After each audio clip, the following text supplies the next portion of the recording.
I think in a year, you'll see a more negative side of me if we don't see traction. Do you know how many churches closed? I don't know. 70 in the last 4 years. We need action. Give me dates. Give me times. You're either going, or you're sending, or you're being disobedient. As of right now, we know that the church in America is declining. Churches are closing. People are leaving the faith. There's something that's happening that, I don't know, churches are just in this steep shelf of decline. But at the time of this recording, there are about 250 to 300 church leaders from the CRC across America meeting in a room right now, discussing this topic directly. What are we going to do to tap into what God is doing in our churches? How do we plant churches? How do we grow disciples and leaders? We're going to be talking about how Zach King is leading the charge in this and his Antioch moment and the 4 things that he's calling us to. Do you agree with these things? What is the process of actually getting action done? I think on this podcast, you'll see a lot of the angst working itself out, especially with Saran and Zach, actually, I think too. Like, where do we go from here? How do we not just kind of chalk this up to like a good plan or good feelings or prayer and kind of dismiss it, but how do we actually see results, see action? What can we actually do? So we're going to be reacting live to that speech that he had and maybe get your thoughts on it on this episode of the Disciple Standard Podcast as well. The future is now. All right, welcome back to the live stream here. We are doing a new thing on the DSP. Oh boy. We're doing a live stream on YouTube. So if you're watching this now in the recording in the past or currently, we're doing this right now. Usually our episodes record a week before. Every once in a while we'll get messed up. VBS messed us up. Christmas, Easter, these things will mess us up. But either way, we're live. And we're going to be doing some live reactions. Does this make you guys nervous? Does this mess with you at all? I don't think so, right? I ain't never scared. Jake, I want you to be able to tell us whenever comments come in, okay? You think we're going to get comments? Maybe. I don't know. I have no idea. Now, we've got some high competition because... Did you tell people this was live? No, I told nobody. I told... Well, this is why this is going to be a good, like, first run. So, like, can we start getting refreshments? What do you mean refreshments? Like, can they have a water here ready for me in the bottle? Who's do you they? want? Yeah, they is Jake. And We're the Jake, can we start getting some refreshments? do you want cucumbers on your I eyes? just realized everyone has something to drink but me, and I'm thirsty. And a Manny and Petty too? Like, what's going on here? Water. No, it's fine. A Manny and a Petty live on stream. What else do you want? You want a little back massage, a little head spa? All right, let's focus, guys. Jeez Louise. If we're live, we gotta add some entertainment. I was just like, man, I'm thirsty. So how this is gonna go is I think we're gonna go live stream before and after tapings of the DSP. I think we'll record the DSP and then re-edit for the future, and then just have these all as reaction videos to that. So if you guys have any videos That means you you'd gotta like be us real to careful. live stream is live stream, man. Like, you got to be as careful as you want to be. So I don't know. Usually, Jake cuts out some parts. Yeah, yeah, like the infamous like I don't tithe. I tithe the 5 churches episode or whatever. What's the delay on this, Jake? Before It's probably like between what we say and okay, about that's a good 2 buffer. minutes.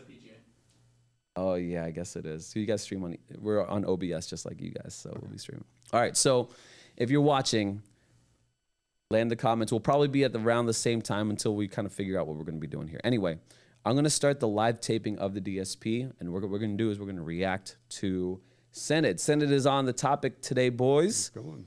And how long have you been to Synod, Zach? Mm-hmm. Can you describe to me what Synod is? Yeah, it's the annual meeting of all the representatives from all the classes or delegates to the class or from the classes. It's a big church meeting. Yeah, about how many people? 49 classes times 4 people with advisors. I don't know. 200 to 300? 200-300-ish Yeah. people. Okay. Did you enjoy it? There's parts of it that I enjoy, like the advisory committee time. I don't know if Saran, if you like that too, but that's at the beginning where you meet with your advisory committee to respond to overtures and things. And okay, you're talking big words. Use simple words for me. Yeah. So there's an agenda. Classes send communications to Synod, things that they want to have Synod address. Advisory committees take up those communications and recommend some kind of action to all of Synod. Could you give me an example? Yeah. So any overture, there was an overture about the membership for the Council of Delegates. And so a classis will, which is a regional group of churches, will say, here's what we think about who should be on the COD. The advisory committee says, we agree, we don't. Here's how we recommend it. They bring their report to the floor of Synod for the long session, and then Synod delegates debate it. And then they vote. So Ron, you went last year, first time. What was your experience like? I loved it. Organized arguing. What parts of it did you, like if you could rank the parts, how would you I put it? loved the, what's that thing called? Advisory committee? I love the advisory committee. I was confused my first couple ones, and then I was like, okay, I get what we're doing now. I was so prepared to go this year. I would have had my book. I would have already made my arguments. I would have pre-read. I would have known my stances. Yeah. So annoying. But yeah. So what was it about the advice? Like, what were your topics that you were debating? I was in probably, I think, the greatest advisory committee after I looked through everything. So like my topics was the lapse in church. They lapsed these people's membership because of that situation with the deacon thing that happened. So I was in that committee, which was awesome. That was awesome. You were in the homosexuality one? What? Wait, am I allowed to say that's that? true. What do you mean? I don't know. They said I couldn't say certain things. Oh, I think I can't say people's and stuff. Yeah. Like names or whatever? Yeah. Okay, fair. But you're saying your own name? Yeah. And what was that like? Like what Amazing. Why? They had people come and like give like testimonies and witnesses because it was a big deal. So people had to like represent themselves. Then the pastors came and like fought their stance. And I got to like listen. I was like, I've been to jury duty before. This was not like that. It was way better. Yeah. Then we talked amongst ourselves like, nah, man, this is wrong. It was awesome. And then not Drew. Was it Drew? Yeah, Drew was our Sweetman? Yeah, Drew Sweetman was our thingy. Recorder. Yeah, reporter. So- and then So the did guy you have who looks like a Harry prompt? Potter was our comedian. Who was that? He's really close with Drew. He's skinny. He looks like Harry Potter. I'm Okay. telling you, the Has man a looks like lightning Harry star Potter. I on his can't forehead. remember. Yeah, he might as well. He might as well. He's have the boy who star. lived? Speaks in parts of time. Yeah. Oh man, if they said his name, I would remember it. I can't. So, remember okay, now. did they give you like a prompt? Like I've never been, so So I you don't get know. when you're going to send it, they send a book to your house. Okay. So they send you this big, massive book, and then they tell you what committee you're on, and then in that book it tells you what your committee's going over, Okay. and you're supposed to read it. Okay. I did not know that. Oh, okay. Got So it. I showed up there the first day blind. I was like, I was supposed to read all of this? So then I spent that whole like night and then like the time in the thing just reading it, brushing up on it. I took all of the Senate things. I might know what you said. I put it in ChatGPT. I said, this is my committee. Break this down for me. Make it simple. Let me know what's going on here. Amazing.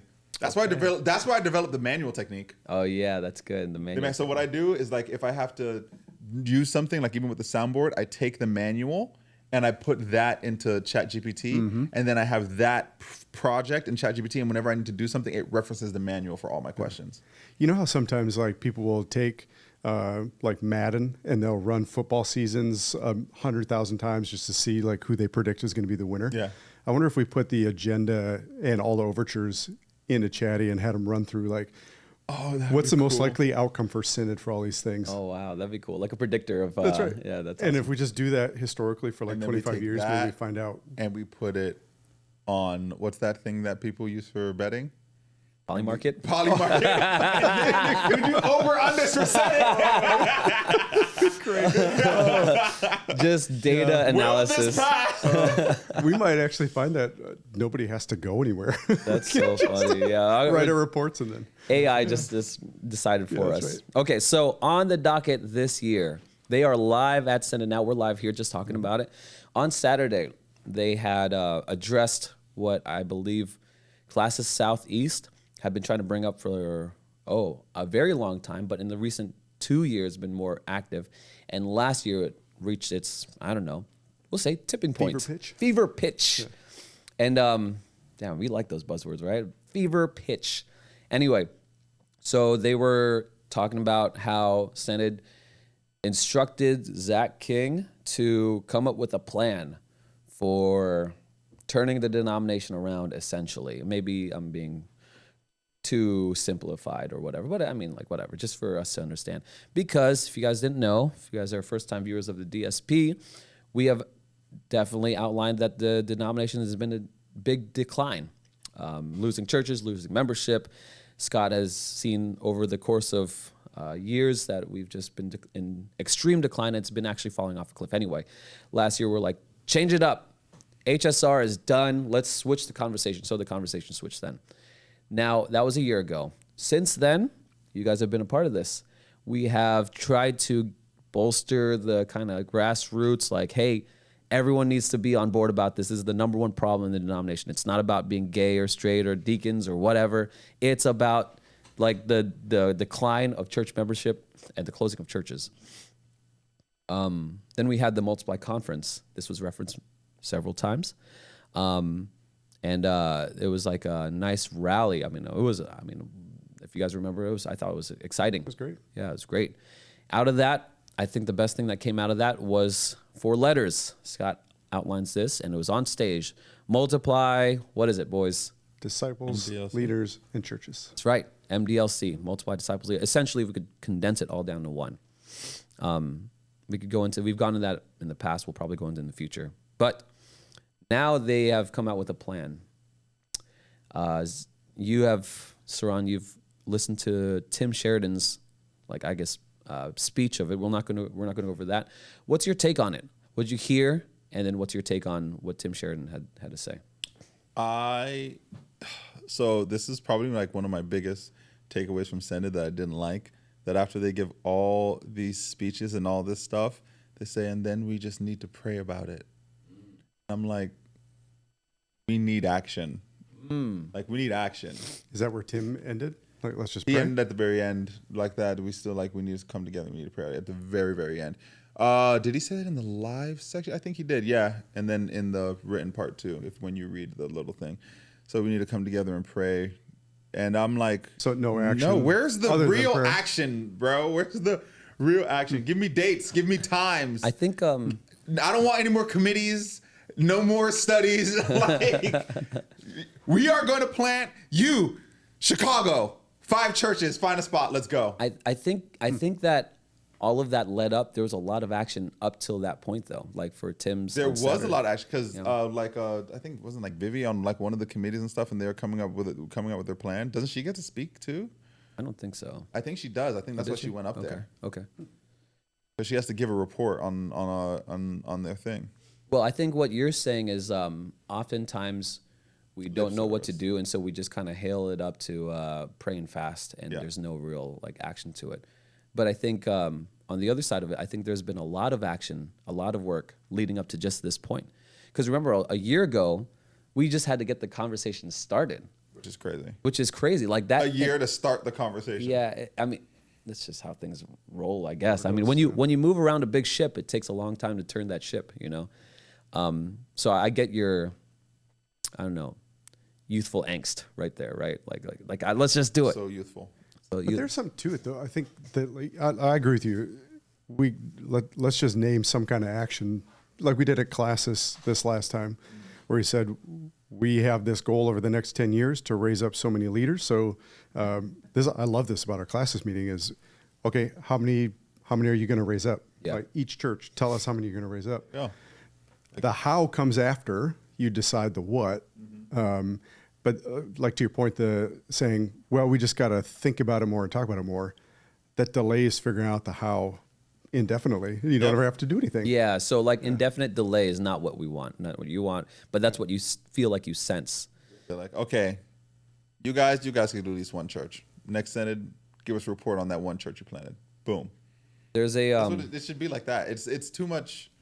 there's a proverb. Thought. There's a proverb that I really came to love and adopt. If you want to go fast, go alone. If you want to go far, go together. But sometimes those rub against each other. Like if you want to go far, like 10 years is far. Like you have to take that time to like really get people on board and really like get everyone on board. Like when, it's like the bell curve, right? There are people on the outliers. But this is kind of different because as we're trying to get people on board, churches are like closing. Yeah. Yeah. Do you know how many churches closed? I don't know. 70 in the last 4 years, at least disaffiliated or closed or whatever. That's I think what the stat So was. it's like while we're sitting here having multiple conversations, there should be like some form of action. Yeah.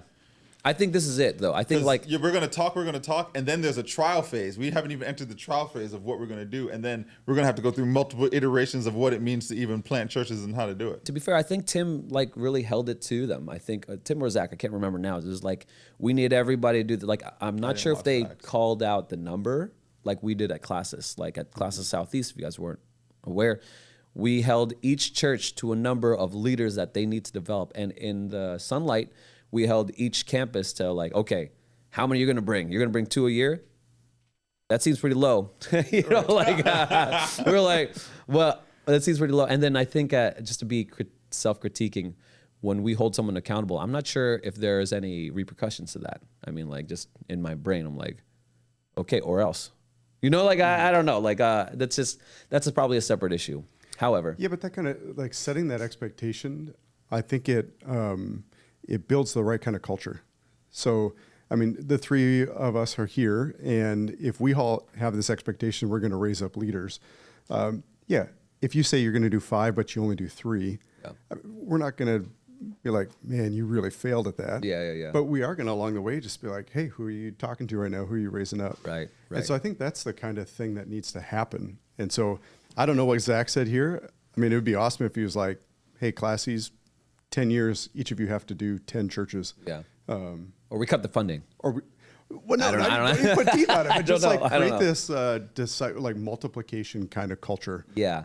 In the denomination. I wonder how that would be. Part of me thinks that an idea would be like a big scoreboard, like the EOS model that we use, entrepreneurial operating system that we use. We have a scoreboard that we keep track of how many KPIs, key performance indicators that we need to see. Of that is like disciples. That's our number one thing. Okay. Maybe it's leaders for class. Maybe it's a big scoreboard. I have no idea. Who knows? Like this, gamify it. That's what I like gamifying stuff. For sure. Anyway, so Tim Sheridan had his speech. If you guys want, the links will be in the description in the future because this is live. I just remembered. Tim goes over the plan and how it came to be, how they formulated, and I think Scott was very involved in that. I don't think his name is mentioned in there, but he's very involved in that. Actually, we got a shout out from Classis floor, the banner chief, Laura Copley, I believe. Right. She was like, yeah, watch Vanderclay and DSP and the grassroots are talking. And we're like, so shout out. Nice. So it's time to start reading the banner again. The banner just became cool again, guys. I subscribe to it at Synod, and I get it to my house, and I started reading it. Oh, yeah? Mm-hmm. I'm all supporting of the banner now. They're like, because that was that Synod, they're like, they're trying to like get rid of shut it down or whatever they're trying to do. Yeah. And I was like, what are they talking about? Yeah. What is the banner? So I went on the website and I signed up, and it comes to my house for free. I mean, this is just my opinion, not anyone's, but it was very political, all that kind of controversial. I'm like, this is lame. The banner? Yeah, it used to be. But now, our girl Laura's in there. Run the house. Run the house, dog. Mm-hmm. Anyway, we got Zach's speech. He talks about this being our Antioch moment.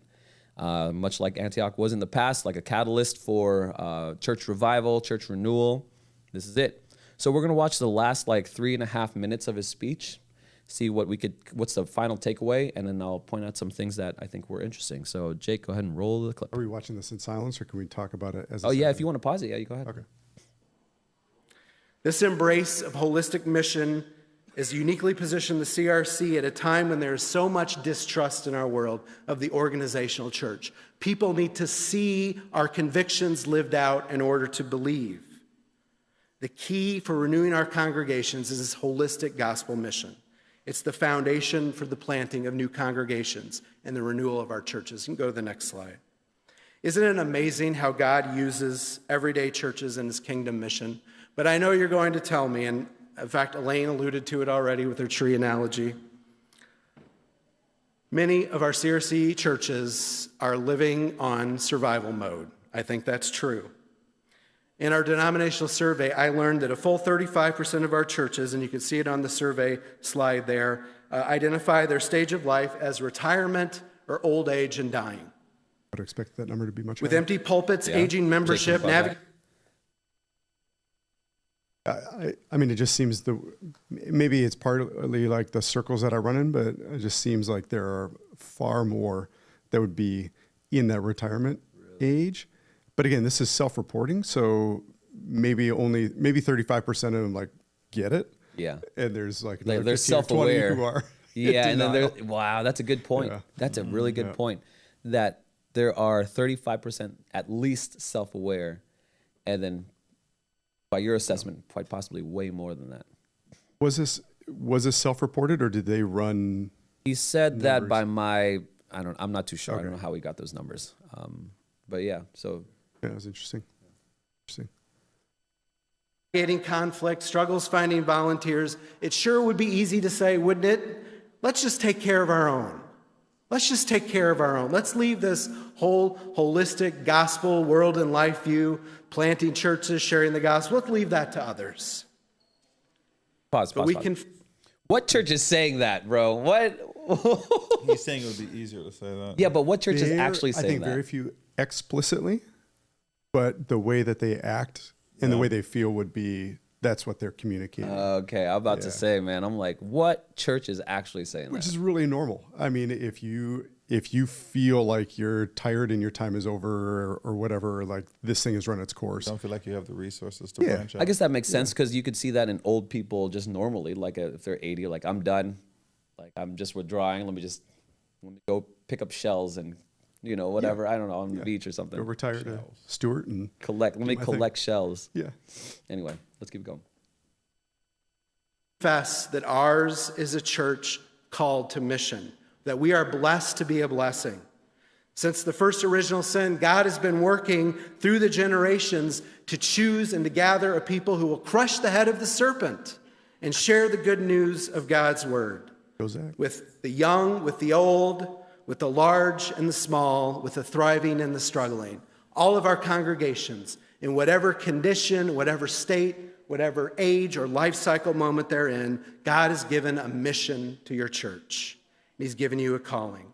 Perhaps your calling isn't that your congregation will itself plant a church or itself send a missionary, but God is calling you to acts of concrete love and mission in your community. Can you pause that?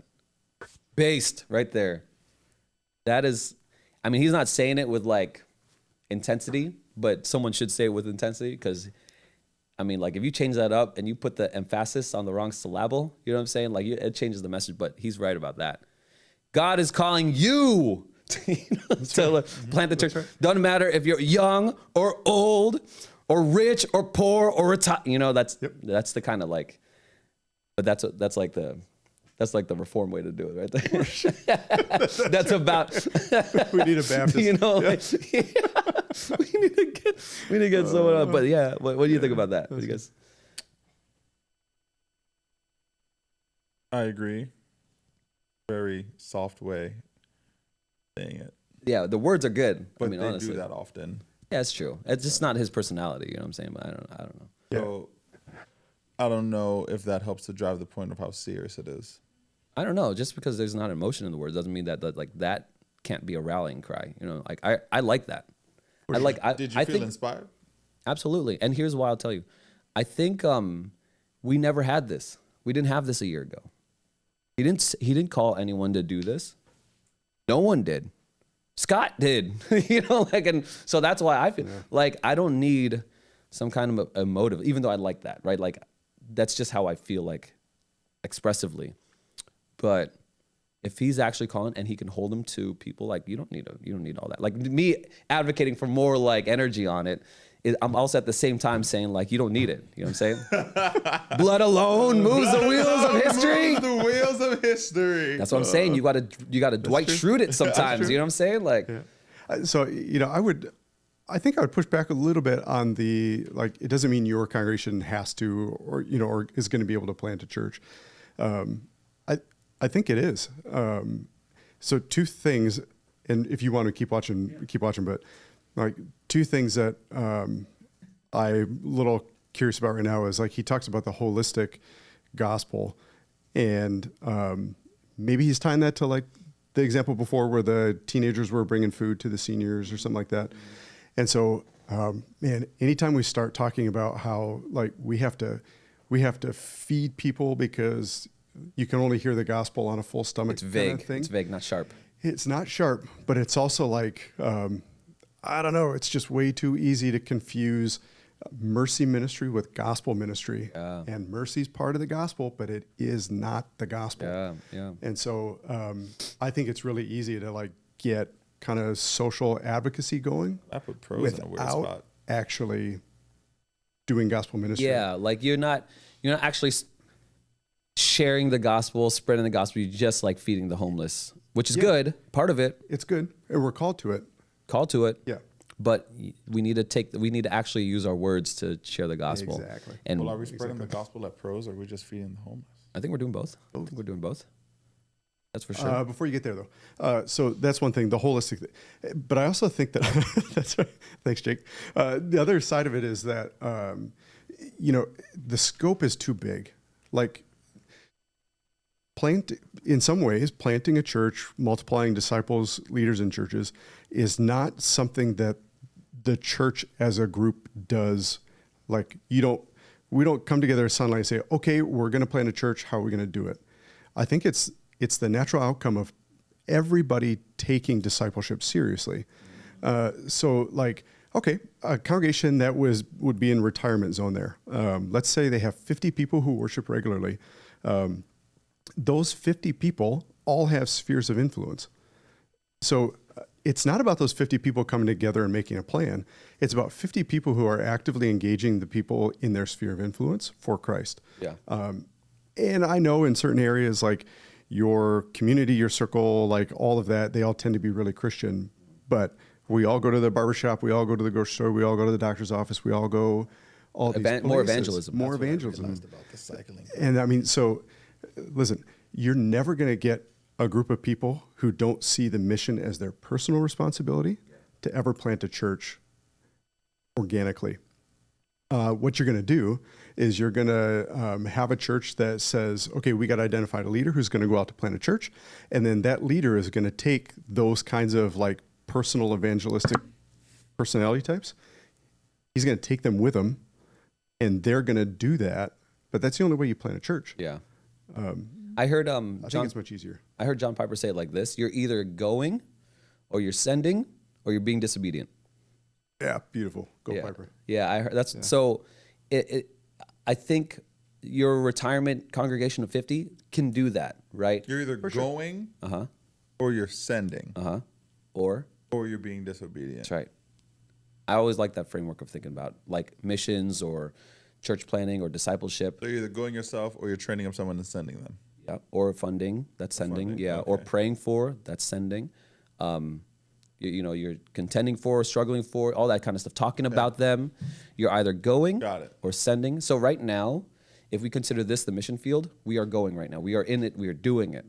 Maybe there's like a 90-year-old shut-in who like loves the Lord, can't really go. That time is over, but they can send, and you don't need money to send. You could pray. So that's kind of like my framework on that. All right, let's go, Jake. He's calling us as a denomination to pivot towards holistic gospel mission, embracing the call to share the gospel and to plant churches. You can go to the next slide. I started my address today by saying that the CRC was at a pivot point, just like the church in Antioch. Will we embrace this Antioch moment? Will we embrace it? Will we embrace this call to pivot towards prayer, intergenerational discipleship, biblical diversity, and holistic mission? You go to the next slide. If these 4 pivot points sound familiar, they're essentially the 4 milestones that we as a denomination identified a decade ago. We were talking about these things. God had laid these things in our hearts when we covenanted together to implement the Our Journey ministry plan.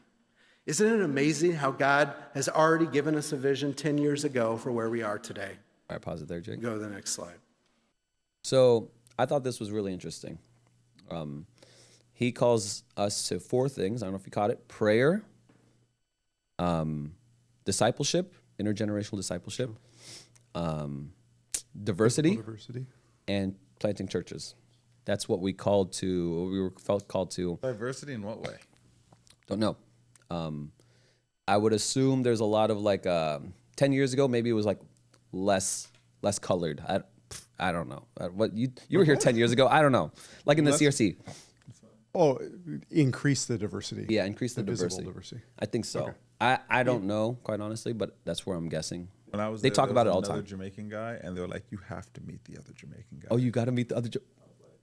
Why? Why must I meet him? Look, we got 2 guys. Why must I meet him? We have 2.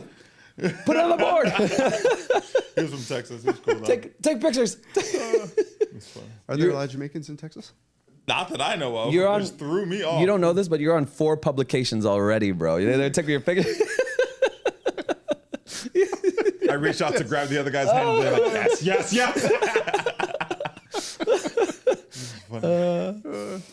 You should just mess with like next time you go, if he's there, like just keep walking like really close to him, but not talking to him. That's funny. Me and Aaron watched a video Wagwan. for the CRC yesterday for their careers page. Yeah. Was it yesterday? Yeah, a couple days And ago. it was. They had all. They It hit, was the most diverse video I've They ever hit every seen in my demographic. life. Yeah, they had every demographic. Every demographic, every ailment. Yeah. They even had like, I was like, yo, they're swinging for the fences with this one. Yeah. The careers. We want diverse group of people here. I mean, like, I don't know. I don't want to get off in diversity. I want to stick to this: prayer, diversity, discipleship, and church planting. What do you guys think Only about 2 this? ones there that we can really talk about is discipleship and church planting. I think prayer is involved in it. Prayer is like a given. Of course we're praying for it. Everyone's praying for it. Of course we are. Maybe. I don't know. Given. I'm getting real upset about the prayer thing, dude. Why? Because we make it an excuse for everything. It's like prayer with no actions almost all the time. Even in like my personal life, sometimes I'm like, I'll pray about it. And I pray about it. I'm like, where's the action? Or like my Sarona's like going through stuff. Oh, like I'll pray for Sarona about it. Why don't I pray for her and then talk to her and help her counsel her through it? Like prayer with no action. There's so much times that we like, we'll pray for you. Where is the action? We're showing up to the house and like giving them like physical comfort and like stuff like that. We're always praying. But it's fair.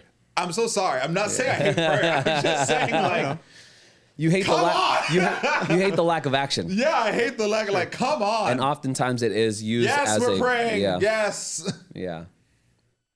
Pastor Zach, please counsel this man. So I think like, is it possible that some of your like heightened emotions about it is just projecting something you don't like, or you see in yourself that you don't like about yourself? Well, I onto the started group? doing it myself. Like when I used to say, hey, I'll pray for you. And I stopped doing that. And I'll say, not only will I pray for you, I'm going to do it right now. Yeah, that's good. In your face. So like, it's just, I think like when we say like we pray for people, I think a lot of people, 1, I don't think a lot of people do it when they say they'll pray for somebody.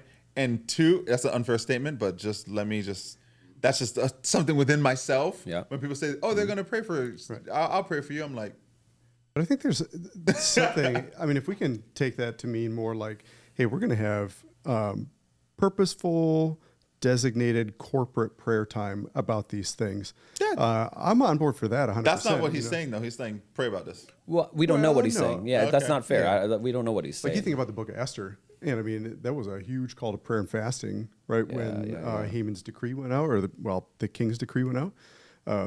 That kind of thing can really mobilize I think so. a whole church to do it. I mean, we've done so many things where like we have prayed as a congregation. I mean, I don't know if like there's been tragedy here, where everybody we're gonna pray for that baby right now. That to me is like, this is what we are feeling. We are all of like one heart in this moment. I agree. But do you feel like that's the same amount of fervor for this right now? Well, I think that is a catalyst for further action. Because of that, people are spurred on to then like reach out or call or whatever. You know what I'm saying? So like, I'm going to take Zach's same words and I'm going to add like that emphasis, that sprinkle a little like color on there.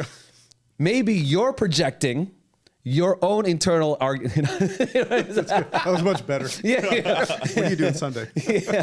I mean, I'm not saying that, but I'm saying like prayer can, like, if you rally the cry and the marching orders of the church comes within prayer, like, yeah, I think that can I'm work. just gonna. I really think that you should. John Hookema is like the CRC prayer shepherd. I don't know what the Hookema, the- yeah. yeah.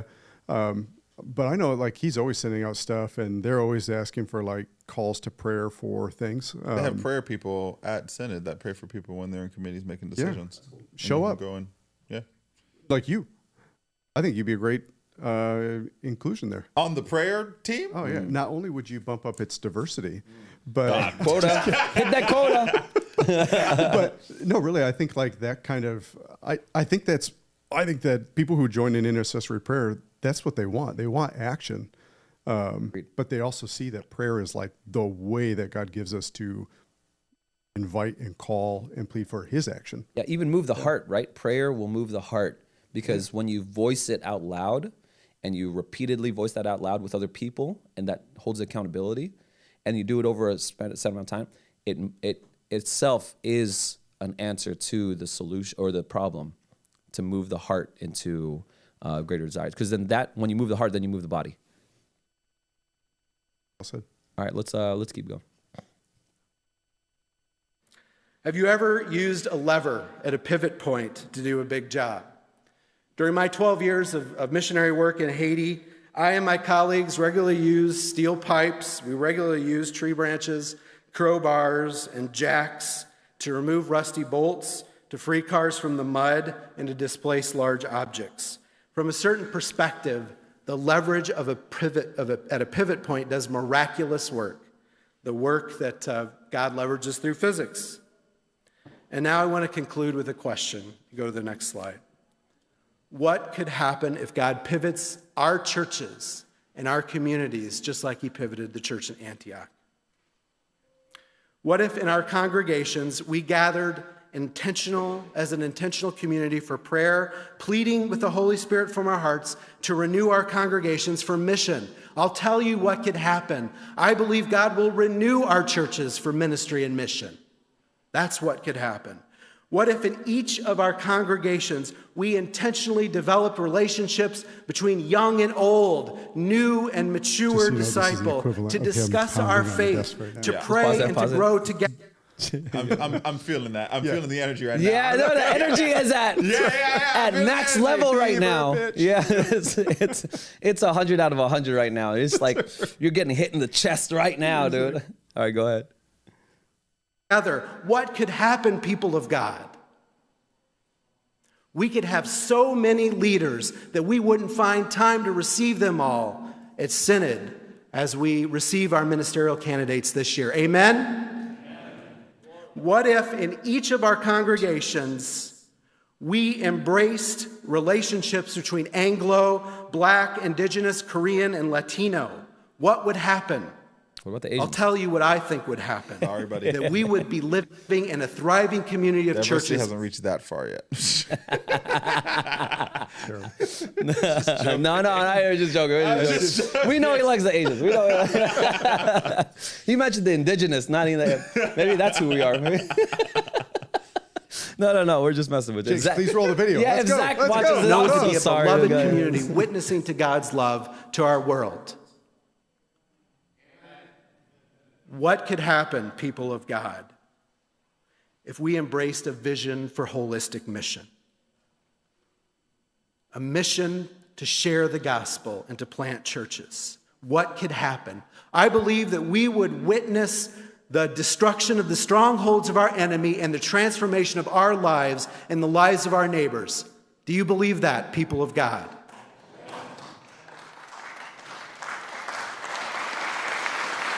Someone get that man a rag so he can dry the sweat off. That's right, man. Get that man. You know, the church in Antioch was born from exile. It was born from persecution. It was born from conflict. It was born from confusion. And yet God worked through that motley assortment of people to start a mission movement that transformed the Roman world, that spread the gospel from the entire known world in that day. What could God do with the Christian Reformed Church today? Is God's vision too small for us? Is his arm too short to reach us? Is he who is able to do immeasurably more than all we ask or imagine, able to transform us, to renew our congregations, and to send us out for mission? Is this an Antioch moment for our churches? Come on, baby. I believe it is. Let's do it. I Yeah. believe that God's Holy Spirit stands with God's hands on that lever, jacking up our church, preparing us for that Antioch moment to send us into the world. I believe the Spirit is renewing our congregations for his mission to this hurting world. Thank Roy. you. That's Roy. Watch this. Keep it going.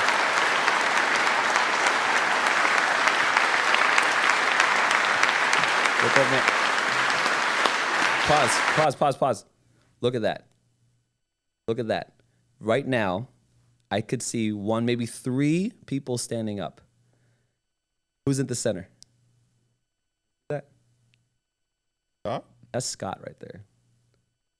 What color shoes you wearing? Blue. All right, play it, Jake.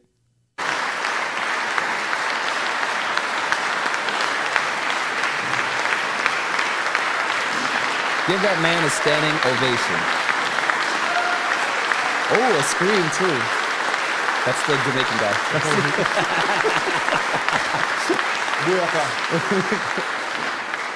All right, pause. We'll stop it there. Okay. Go Zach. Yeah. What are your reactions? Everyone seems on fire. Yeah. Yep. Action though. What came next after this? A guy comes up, he says, I think they liked it.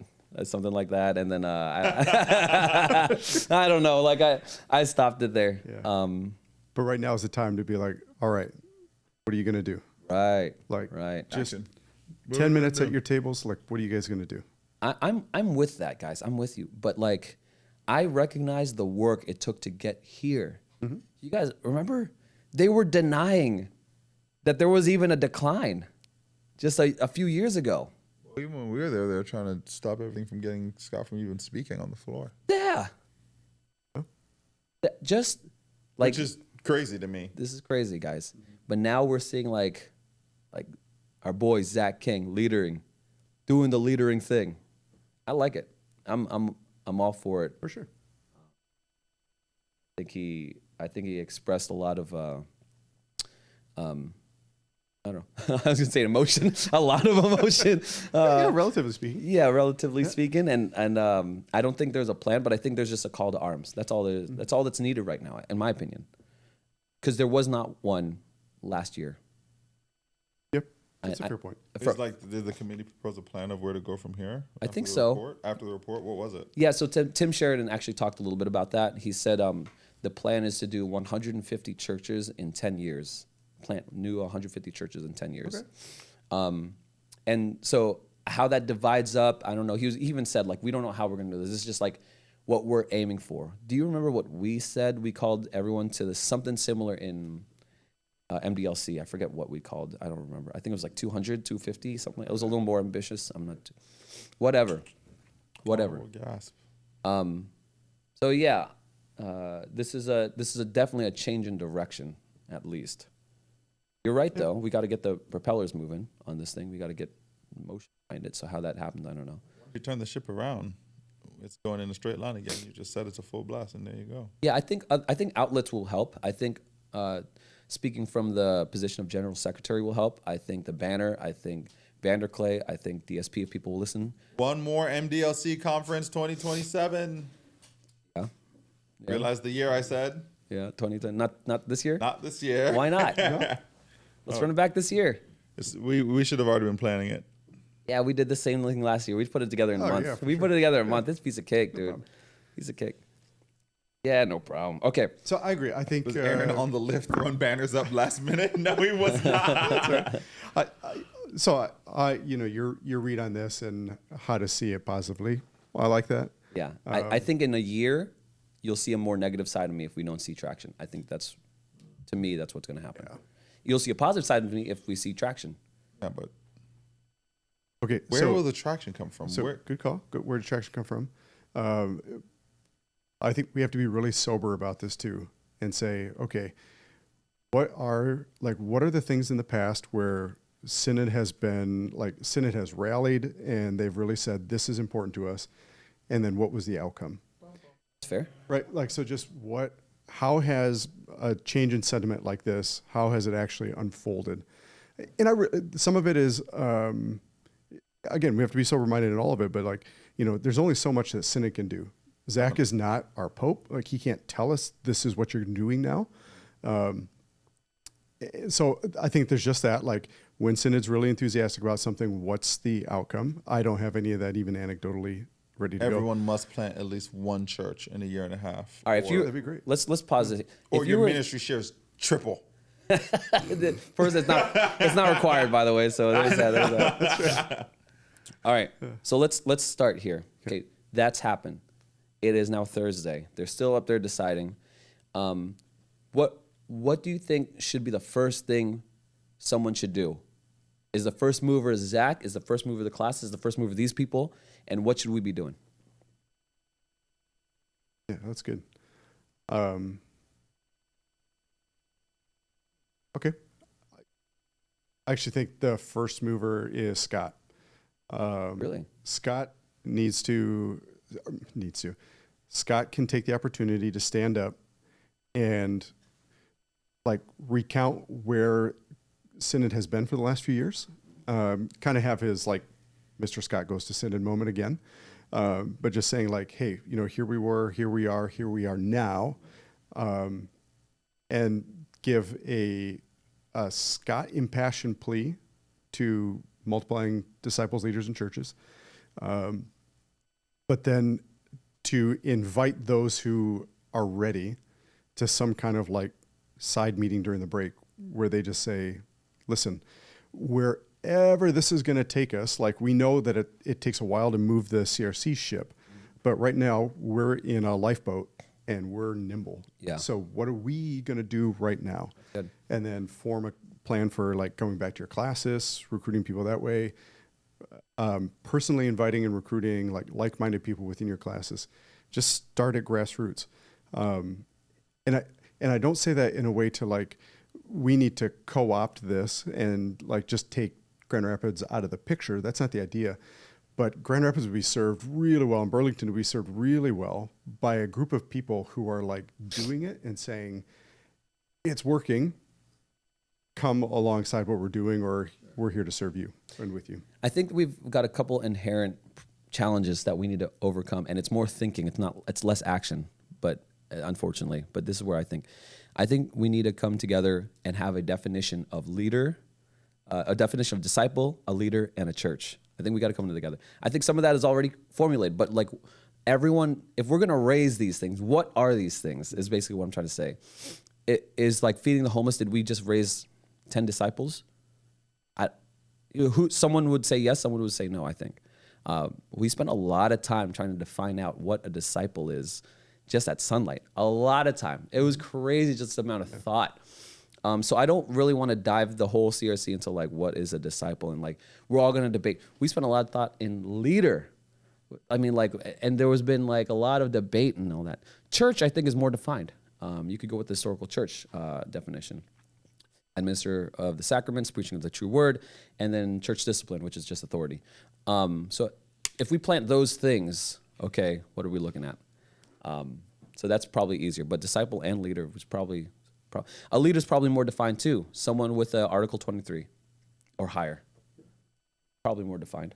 Yeah, I don't think we need to define anything because I think we've already done it. Well, agreed to. We all need to agree to that because you asked everyone what do we mean by raising a leader. I think we're going to get all different answers. Yeah, I think that's a distraction. I think if you say to that group right now that I see on the screen, like, hey, before we go, let's define what a disciple is. The agenda is awash and nothing happens. Okay. Because I think what happens is, listen, like he went back and he said 10 years ago, like these points that we had from 10 years ago, the prayer and all that, like, isn't it amazing how God is using them again? Well, there's nothing new or novel about those things. Yeah. It's just what Jesus told us to do. Agreed. So the church, when it's faithful, is always going to go back to the things that Jesus told it to do. And so whether we use certain syllables to define what a leader is, or a classis in Canada does the same thing, it's not going to be substantively too different. No. And so I think what we do is just use what we've got right now. Plant a church. A church is a body of worshiping people who have a council and multiply themselves. Raise up leaders. See, but we would differ on this already. We're already differing. How? Do they administer the sacraments? Yeah, it's a church. Okay, you didn't say that. You didn't say that. Okay, well, I'm not going to be exhaustive. Preach the word. Yeah. I'm exhausted. Three things. Yeah. So just say it's a worshiping community that administers sacraments, preaches the word, and then On the same page. That's all we I need. mean, you know a church when you see a church. Not true. Oh, 100% true. Okay. Go to pros. Would people call that's a church? For sure. You would. I don't think like Saran wouldn't. He said that's a community group. Oh, we'll work on Saran. See, that's what I'm saying though, Zach. Is like, how do we know if we're going to plant 150 churches? We can't agree on the church. I called it an advanced community group. See? Thank you. Yeah. So I don't know. I'm curious about this designation of it not being a church. But We did this with Scott here, and we were saying like in the traditional sense of church, when you go there, you think of like there's like a structure and an order that we usually think of, and like Programs, yeah, yeah, like and all what that we're stuff. Expecting. oh, sure. And we have a framework of what a church is. Anyway, I don't want to belabor this point to. So I plan drop a my church. kids off. And so generally speaking, we know what a church is when we see it, generally speaking. Again, contextually, that might differ, but we know what it is. A leader, we've got church order stuff for that already. It's Article 43, Article 23, Agreed. Article whatever minister the word is. Just raise those up. You can count them. We already count them. Agreed. And then disciples. Or- Yeah. Yeah, that's more vague. I think it's more, but you still get it. Like anybody who is from the Great Commission, teaching them to obey everything that Jesus has commanded them. If we're doing that in a multiplicative way, replicating ourselves, that's disciple making. It can happen with the catechism. It can happen with 222 disciple. It can happen with discipleship tools that other churches involve. Right. But are you making them? Is someone who goes to church every single Sunday and their family, is that person a disciple? Yep. Okay. Yep. Now, there's another definition of disciple. Yeah. Disciples make disciples. Yep. That's true too. Yeah. So, like, if you don't make a disciple, are you a disciple? That's my point. I don't want to. Yeah. I don't want to nuance this on this podcast. We can do this later. No, I get it. But in a room that size, and then you bring that out to so many other people, we're all going to be on the different pages. Now, some of it matters more than others. I would say the church and the leader matter more, and that's more definable because over the course of years, we do that. And disciple, very vague in my opinion. But even in our own leadership meetings, we were not coming to terms on what a leader was. Quite honestly, I was just like, what are we doing? Anyway, I think we'd come to that pretty quickly. I don't want to wash everything out, like you said. Like I think we could come to that pretty quickly as long as everyone kind of submit to like. There's a bigger range of disciples here, and this is what we're doing just to measure things. That's all, just to measure for action. Anyway, let's move to action. Let's move to action. Saran, what would you do? Zach laid out what he would do. Scott needs to help take action, bring these out to the local classes, get everyone involved. Let's start doing this. I think he's already been doing that in the last two classes. Scorecards, number on the page, give everyone an assignable thing. Yeah. What's your budget? What can you do? How many churches can you plant? How many people can you train up? By the next time we meet, you guys should have at least planted X amount of churches, whether it's a pros church or a pros service, which I know a lot of people don't know what that is, or a regular church. But I think in that room, from the conversations last year, that people, one, have the funds, but two, they just don't know what to do with it, and they're a little scared as well. Agreed. I think There's like a scared to fail, which leads like to a scared to action. yeah, that's true. I like that. I think when we started when Scott started this whole like momentum, we specifically said in January of 2026, we said we're calling everyone to plant churches, and we're going to be the first one. And that's why we said we're going to set this documentary. It's pros. It's a church. It's a whole church. That's why I'm saying, like, I don't think people would consider that a church. That's like, there's a debate there, but I think we would consider that a church. And we were the first ones to do it, and we'll put the first tick on there. I would also consider MOPS, Ministry Outreach Points, as churches too. So in every, in every one of these nursing homes or whatever, they're preaching the true word. There's an order of authority, and there's And sacraments. nursing home people are inviting other nursing home people to it. That's what I'm saying. That's a Disciples are church. making disciples. That's a church. So if we counted up the amount of churches we started at Sunlight this year, right now, it's like 5. It's like 5. We've got 3 in the pipe that's starting this year, and we've got 1 that we started or Does 2. Moms take offering? Mops takes an offering, man. Oh, wait a minute. No, it doesn't. Sorry, no, it doesn't. It doesn't take an You offering. have to take offering to be a church? No, that's what I'd like to say. I'm sticking to those 3, just those 3. They could do something else. They could be mobilized in other ways. That's for a different time. One last question. I want to get to this. Zach King, and probably the leadership, Resonate, Kevin Graff, Tim Sheridan, all these guys. I think, in my opinion, one of the ways that they could help with this movement is not just spur people on and encourage them by words, but actually raise funds and deploy funds. If you guys had $10 million in funding as the CRC level, where would you send it? What's the strategy? Resonate's supposed to do? That's what I'm saying. Like, we raise funds. What would be the strategy if you had $10 million? You got the whole CRC denomination. You got this moment, this Antioch moment. How would you prioritize the funds? What's the strategy? Well, that's what Tim said, right? Resonate doesn't plant churches; it funds churches. Right. How would you spend the money? But they don't fund anything, so there's nothing to spend. Right. But if they have $10 million, how would you spend the money?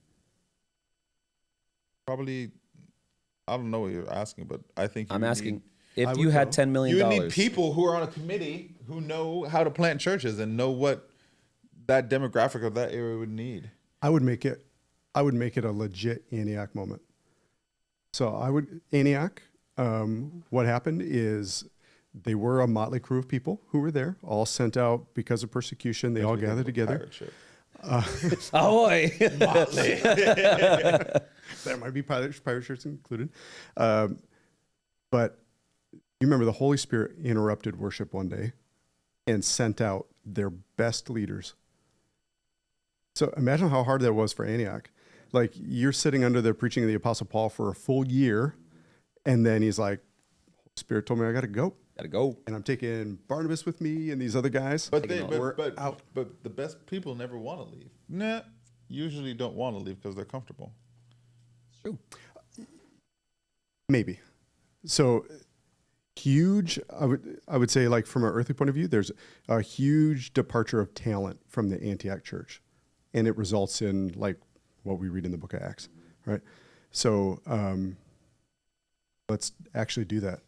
Take $10 million, go around in person to pastors who have been in their congregations between 7 and 14 years. They've got experience, they've got bruises, and they've got a vision for what the church really could be. Fund them.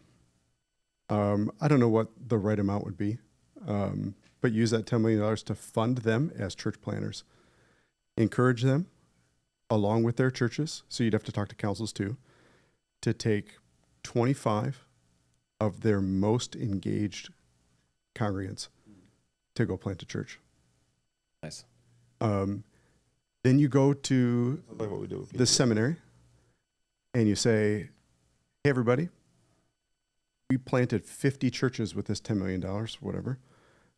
So there's 50 churches that need pastors. That's a good point you bring up there. I We've think got you a spot right now. that's a good point. I think that's a bottleneck right there is the seminary. Yep. I think that's a big bottleneck. We need more leaders, and we can't just depend on the seminary to turn them out.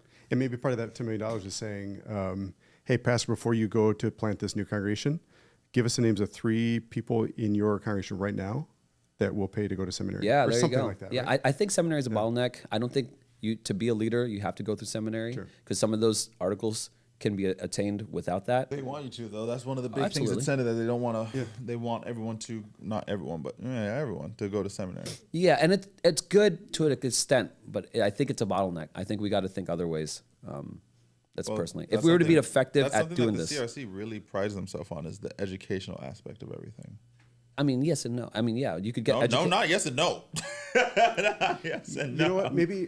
Maybe my metric of 7 to 14 years would not be the most helpful, because there would be plenty of people in that group who would not be entrepreneurial at all.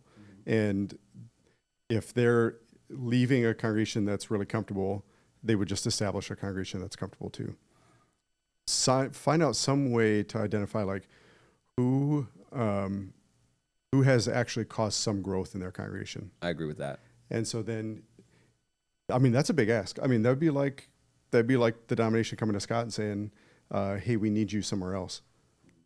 And I know all of Sunlight would say, Can they do that? we don't want this. Here's I think I would probably change the tactics. Same idea though.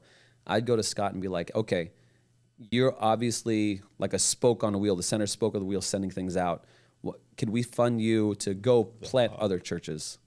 The hub. The hub, yeah. He's the center spoke on the yeah. So like, and I was going to say to you, like, education is valued in CRC. Agreed.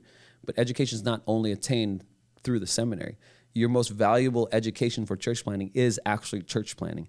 The best preachers don't learn it from a classroom. They learn it by preaching over 10 years. That's how they become the best preachers. They're very self-aware. They're very in tune with the gospel and okay. So seminary can and does equip all these people for like how to get there. But I think seminary is going to be a block to that. I think if you could use $10 million, fund some people to go to seminary, fund other leadership development opportunities, institutions to get them going, fund the people who are generating leaders, and do it slowly, because then you see like, okay, like who's doing what well. Yeah. So I think a committee's fine, or a person, I don't know. But essentially that's where I'm thinking. Same idea. Anyway, any final thoughts on this Antioch moment? Action. Yeah, I agree. Just if we are going to make it a real Antioch moment, we have to really send out Antioch people. Mm-hmm. Like our best have to go. Best and brightest, yeah. Yep. Absolutely. Not people who think they're the best. The actual best. objectively best people. I'm telling you, man. Yeah. When we launched PGA, it hurt me, dude. It hurt me. We took great people. You took the best, dude. You took the best. So yeah, I'm happy. You were the best too. Like, of the people that we could launch, like I would much have you rather pastor, St. Lucie West, but then we're like, let's send Zach and let him forge his own thing over there. I mean, it was that one hurt. That one, no, I'm not gonna lie, that one hurt. I get it. It hurt in the best way. It hurt in the best way because Kyle's one of my best friends, and it was like. Yeah, no, I understand. Yeah. Okay, how do you think we feel about the high school? Like when the high school gets that's going to happen again, and we're playing another church, like I already know these amazing people, a lot of them are going to have to go. Yes. Because we need them to go. Yes. And amazing people are going to come behind them. Yes. But yeah, that's going to be painful. But that's what's good about pros and mops too, is we're developing the skill set there, and I think we've got some really good talent there too. Anyway, thanks guys for watching this episode. Live reaction to the Disciple Standard podcast. We'll see you in the next one.